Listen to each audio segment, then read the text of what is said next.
In my work as an e-learning developer, I've always tried to go beyond quiz-style gamification.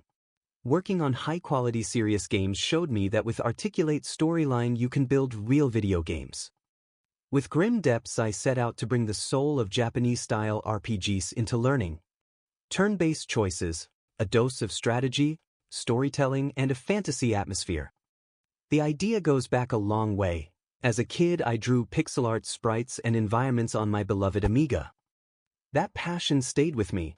Today I channel it into a more mature experience where gameplay, nostalgia, and quality of life features coexist without getting in each other's way. So what is Grim Depths in practice? A turn-based JRPG built to be clear and responsive. The player leads a party of 3 characters against a boss, on an illustrated backdrop. This encounter is a training match. The turn order is preset so players can get comfortable with the core loop without confusion.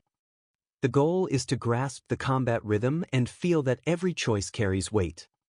Each turn, the player decides what to do: attack, defend, or use an item to restore hit points or magic points. Key stats are always visible and feedback is quick.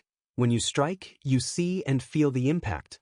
When you take a hit, you immediately perceive the loss of resources. There's also a light dice system that introduces controlled variance in outcomes.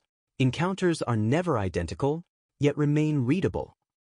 Aesthetically, the references look to classics like Final Fantasy, while also drawing on more recent inspirations such as Persona, for the UI's cleanliness and rhythm, and the immediate, arcade feel of Golden Axe.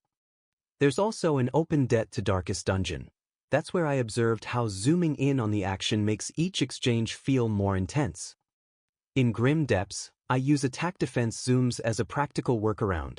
They help mask the natural breaks between GIF animations, keep the sense of impact high, and focus the eye on what matters, without overloading the scene. The result I'm aiming for is this: vintage at heart, modern to the eye. The UI is designed for readability, high-contrast command panels, clear icons, concise text, while the turn pacing stays snappy. It's a JRPG that wants to be understood at a glance, yet still invites experimentation. When should you spend an item? When should you risk a hit? When should you brace for the boss's counterattack? There are also character sheets available as pop-ups, showing stats, alignment, and a nod to each character's aesthetic in a medieval miniature style.